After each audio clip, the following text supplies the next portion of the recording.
Hi everyone, I'm Amy Maynor with Beauty for Homes, and I wanted to talk to you today about why I love what I do.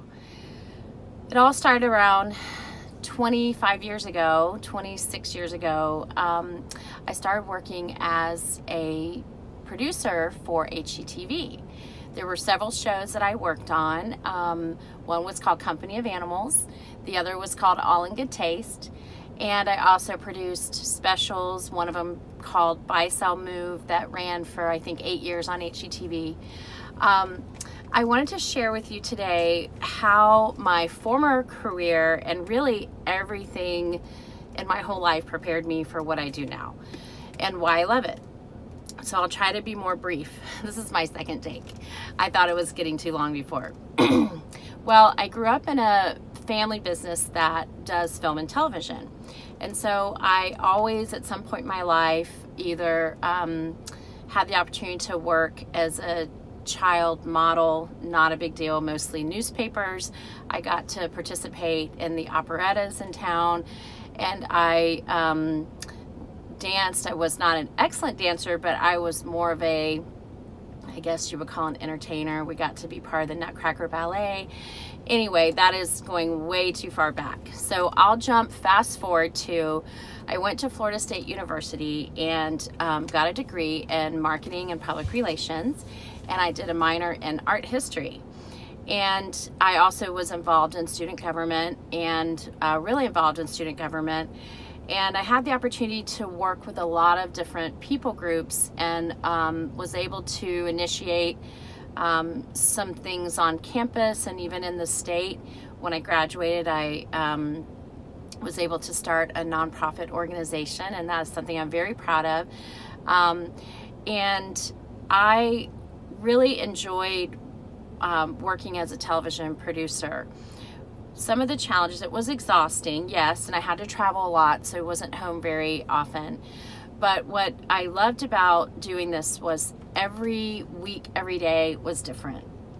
I was not doing the same thing day in, day out. And I'm a person who really likes the challenge, the visual challenge, and I like to use different parts of my brain than just the side that works on budgets and things.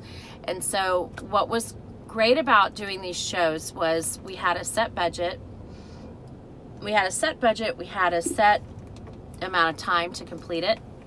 We had to pull together the best crew, the best team of contractors and self-employed individuals such as cinematographers, sound, hair and makeup. Sometimes, depending on the scene, we would also have people who helped with location. And so you can imagine doing shows, you're somewhat portable, but you also have to make all these elements come together because you want the show to be fabulous.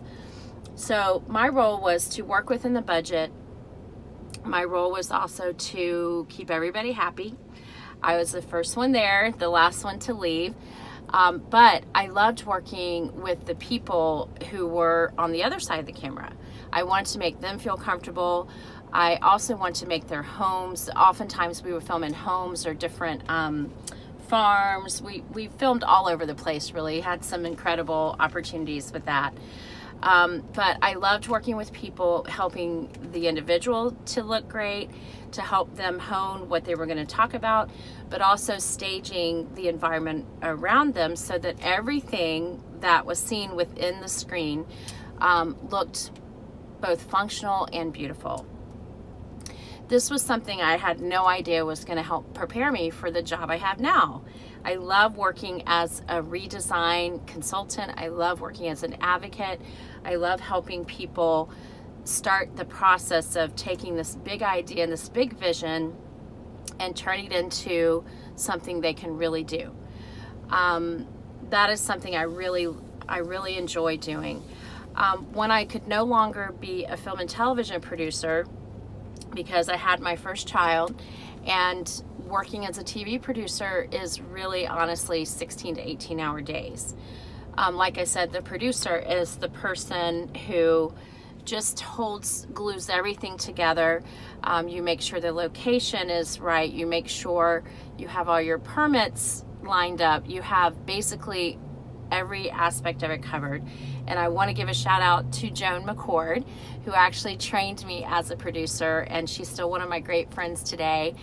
I really learned so much even about life. We would often get up before the sun would rise, and we just learned so much about, I learned so much about responsibility, about getting along with people, about don't ever take anything for granted. Just make sure, check, double check, make sure. So anyway, this career was really, it was fun and to many people exciting, but also very draining. And it was not one that for me would work well to also be a mother. And that's the greatest calling that I feel I have. And so I started to look for opportunities to be creative, also maybe make some money. And I wanted to do something that was flexible as a mom. So I prayed about it, and I decided flipping homes would be something I'd really enjoy. We bought a house. Our very first house was one that had a lot of aspects from the 1960s, and like terrazzo floors. It had a big copper fireplace. It had a beautiful yard.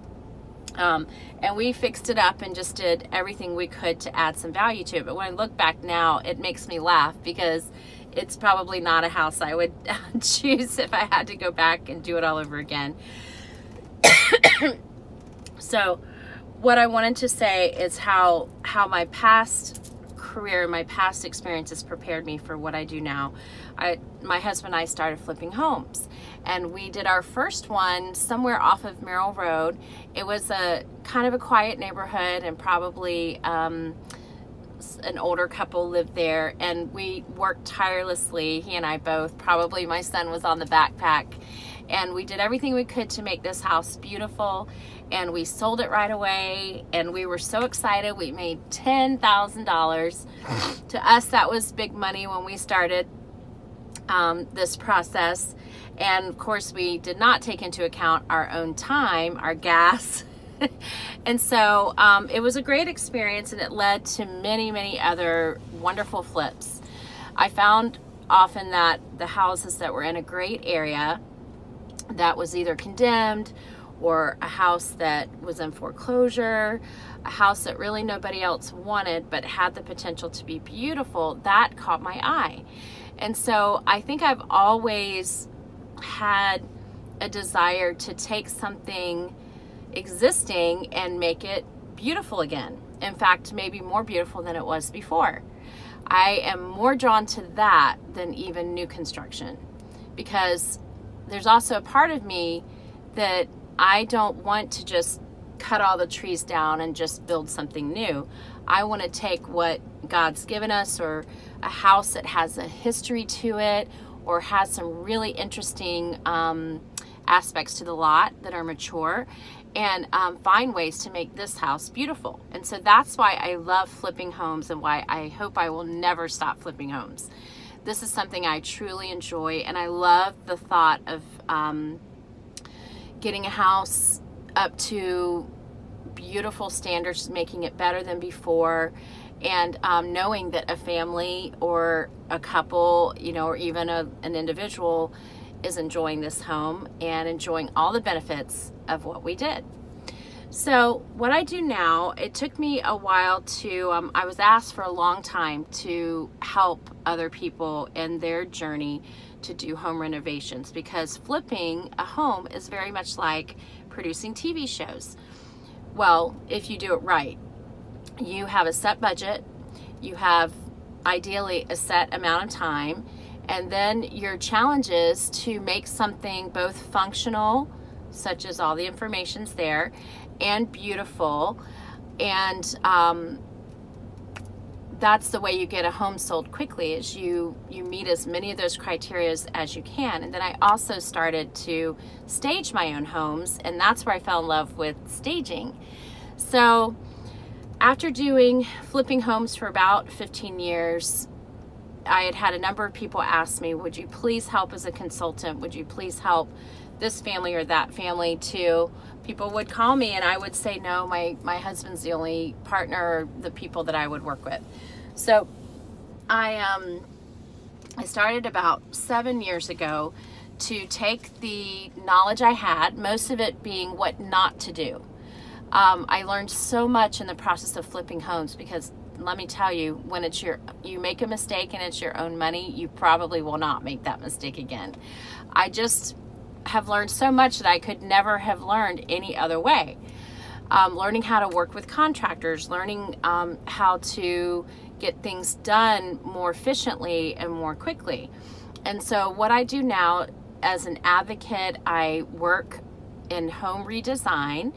I help people to primarily just surface cabinetry, granite, tile, redoing kitchens and baths, stairwells, pretty much every area I have been able to help families and help couples to redesign and renovate their homes.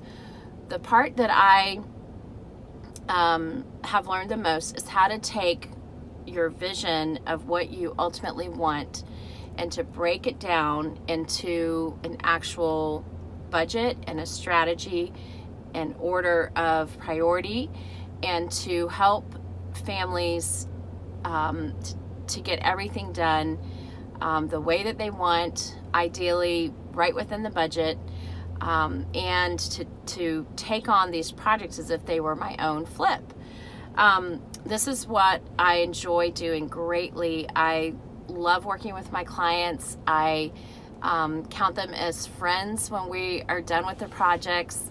I greatly appreciate letters of reviews, letters of recommendation. I've worked with some very famous people. I've worked on mobile homes that I flipped my own mobile homes, but I've redesigned and even staged mobile homes to homes up to 4 million. And really the principles stay the same, which is to do my best to work within a set budget, to be as resourceful as possible, to get a finished product that looks fantastic. I work with a lot of realtors, a lot of homeowners, and I just absolutely love what I do. And I just wanted to share a little bit about my background and why I love this, and I learn new things on every single project. Thank you so much for listening and watching. Have a great day.